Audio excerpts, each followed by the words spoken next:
Precisamente estamos en un lugar que es el Ateneo, ¿no?, que ha tenido distintos usos a lo largo del tiempo. Uno de ellos ha sido Escuela de Bellas Artes, se llama Escuela de Artes Aplicadas y Oficios Artísticos. Entonces yo empecé aquí con 12 años. Todavía recuerdo cuando subía la escalera de niño, la subía de 2 en 2, los escalones, para asistir a las clases de dibujo, ¿no? Yo tuve la suerte de nacer en el centro histórico, al lado del Museo de Bellas Artes. Entonces, claro, cuando era niño estaba familiarizado ya porque entraba en el museo y veía los cuadros, ¿no? Y eso me produjo una impresión bastante grande, ¿no? Yo en la escuela dibujaba, y entonces el maestro habló con mis abuelos, le dijo: este niño no para de dibujar y tal, o sea, yo estoy a apuntarlo a una escuela, apuntaron aquí a la escuela de arte, ¿no? Y sí, ellos siempre apoyaron, digamos, el que yo me dedicara, cosa que es complicado porque en un entorno así humilde y tal, estas cosas se ven como algo muy fuera de lugar, ¿no? Entonces tuve esa suerte también, ¿no?, el apoyo de los abuelos.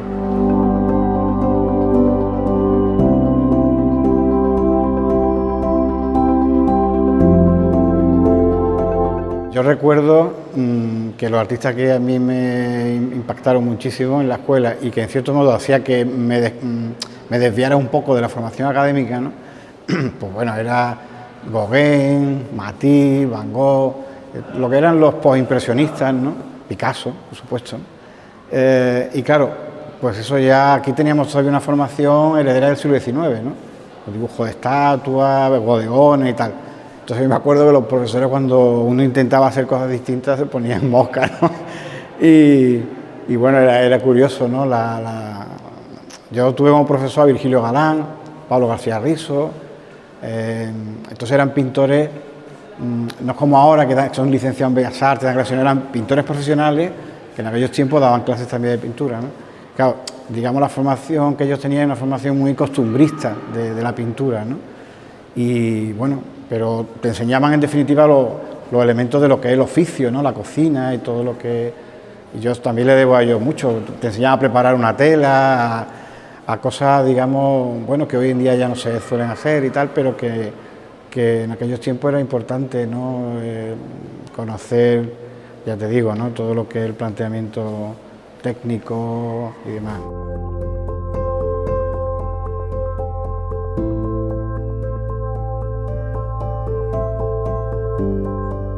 La beca fue fundamental porque estamos hablando de dos cosas. Por un lado, la cuantía económica y por otro lado, una exposición al cabo del año en el Museo de Bellas Artes, hoy Museo Picasso. Y claro, eso imponía muchísimo respeto, ¿eh? Entonces estuve un año entero, pero vamos, dedicado a cuerpo y alma y a muerte para hacer una obra potente que de alguna manera estuviera a la altura de la importancia de esa beca, ¿no? Entonces fue para mí un antes y un después, ¿no? Es decir, fue un apoyo económico y también un apoyo artístico, moral. Me permitió viajar también, salir fuera, estuve en París viendo cosas, o sea, creo que fue importante, ¿no? Y lo del Ateneo, pues bueno, pues también, yo he tenido además mucha vinculación con el Ateneo. Es decir, que yo he estado aquí en periodos que incluso he estado trabajando gratuitamente en el Ateneo. También he sido aquí vocal de artes plásticas, he montado exposiciones, he montado debates, cosas, o sea que soy una persona que está muy ligada al Ateneo. Bueno, ahora quizás menos, antes de una forma más física de hacer cosas, ¿no?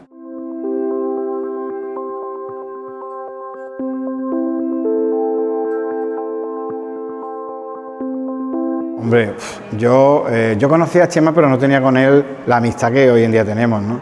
el compartir el estudio con él fue una experiencia maravillosa, ¿no? Porque es descubrir también a una persona y a un artista, ¿no?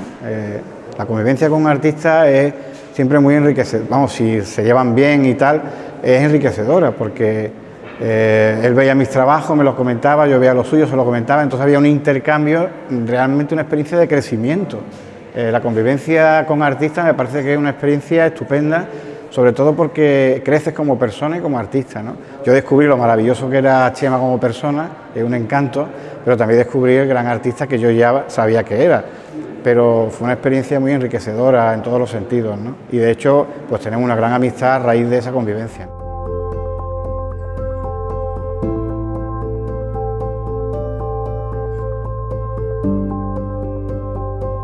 La ciudad laberinto es en tanto que, bueno, las ciudades en general suelen ser un poco laberínticas, ¿no? Es decir, en el sentido que te pierdes por ellas, que vas buscando, vas mirando, vas y tal. En ese sentido aquí lo del laberinto tiene un sentido un poco peyorativo, ¿no? Es decir, en cuanto a que es un laberinto, es decir, que ha acabado siendo un laberinto en la masificación turística y todo este tipo de cosas, ¿no? Que en el fondo oculta la ciudad. Pues claro, los turistas vienen a ver una ciudad a la que quieren ver, la que le han dicho que lo llevan a distintos puntos de la ciudad, pero hay otros aspectos de la ciudad que no ven, y que no, porque no lo llevan y porque además los turistas van como adocenados, ¿no? Y demás, ¿no? Y bueno, en ese sentido hay una mirada también de la ciudad, en ese sentido también, ¿no? De la ciudad oculta, de la ciudad crítica, otra mirada de la ciudad, en definitiva, ¿no? Y tiene que ver con eso. También en estos momentos de crisis es bueno repensar qué tipo de ciudad queremos y qué imagen de ciudad queremos dar, ¿no? Y la exposición gira en torno a esa idea, digamos, de repensar la ciudad, de una mirada crítica de la ciudad, escenarios de la ciudad que en cierto modo son transformados a raíz de esa presencia turística masiva.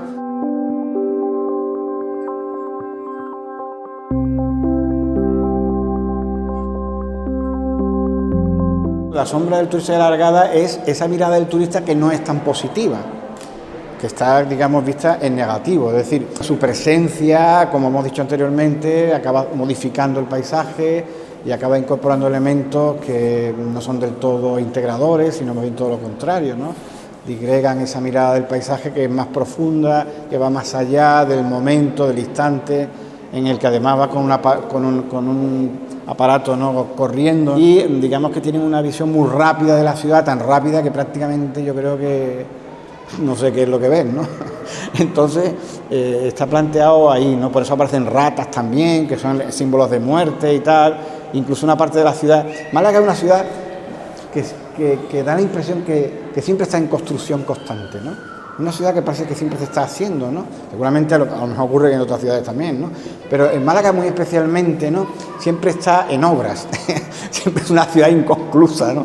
Siempre está continuamente haciéndose, ¿no?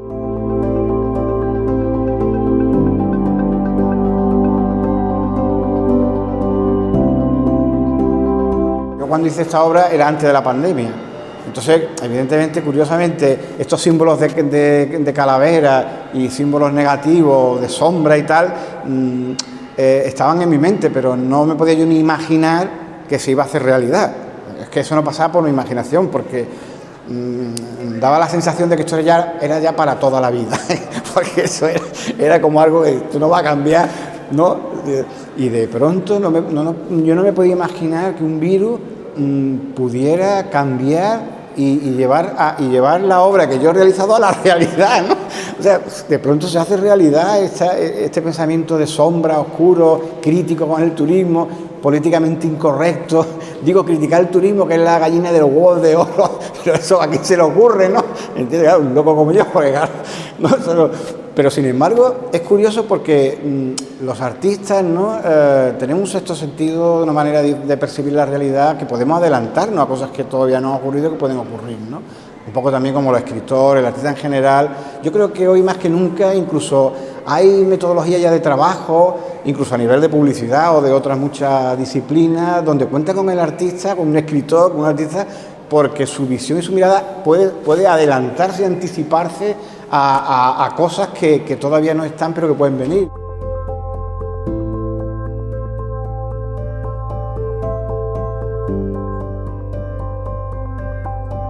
A raíz, digamos, del impacto visual, de ver continuamente la llegada de pateras a través de los medios de comunicación, de la televisión, pero también de la prensa escrita, ¿no? Y de fotografías, sobre todo, de imágenes fotográficas que me impactaron bastante, que me parecieron incluso muy interesantes desde el punto de vista visual, ¿no? Me fui coleccionando recortes de periódicos, todas las imágenes que yo veía que me parecían interesantes las recortaba y las iba guardando. Entonces llegó un momento que tenía un archivo de imágenes muy interesante que me dio pie para trabajar, digamos, dirigir mi trabajo ya hacia otros planteamientos, ¿no? Donde tuviera más presente, por un lado, la preocupación social del tema de la inmigración, pero por otro lado también un cambio de imagen, de imaginería, ¿no? Digamos, que era muy impactante. A mí siempre me ha interesado también el retrato, me ha interesado mucho el retrato, entonces yo pasé del retrato íntimo de amigo y familiar a un retrato social. Es decir, aparecía en definitiva el retrato, es decir, las cabezas o las figuras, pero en este caso una mirada más hacia lo social, digamos, hacia el aspecto humanista, digamos, de sufrimiento, de dolor que causa en definitiva este tipo de imágenes y de situaciones.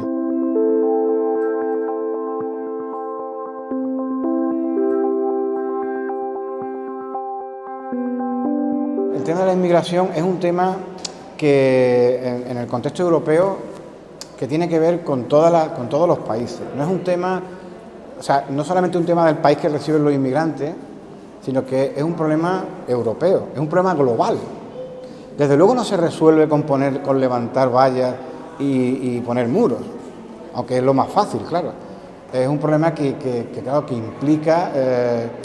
De entrada, ningún ser humano tiene que ser considerado ilegal, eso de entrada.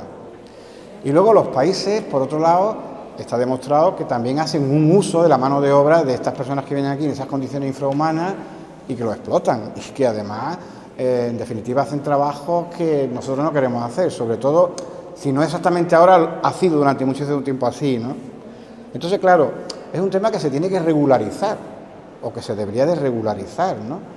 Y es un tema que yo creo que no se termina de ir a las causas también de estos problemas. Entonces, es una hipocresía la que se sostiene ahí, ¿no? Porque cuando nos interesa los invadimos, los machacamos, pero luego los levantamos el muro para que no entren. Entonces, claro, hay un desequilibrio mundial en ese sentido bastante grande, ¿no? De superpotencias, de potencias que, bueno, colonial que ha sido antes y ahora es de otra forma, pero en definitiva una forma de mantener un poder y un estatus de forma de vida que mantenemos Occidente, Estados Unidos y demás, a costa en gran parte de otros países que están viviendo en condiciones infrahumanas. Entonces esos países pues vienen para acá corriendo, ¿me entiendes? Yo haría lo mismo, vienen a tratar de buscarse la vida porque en sus países que no hay vida, ¿no? Entonces, hace falta un equilibrio mundial y la superpotencia tiene mucho que decir ahí, tiene mucho para equilibrar, digamos, ese desequilibrio, ¿no? Migratorio, ¿no? Que hay tan enorme.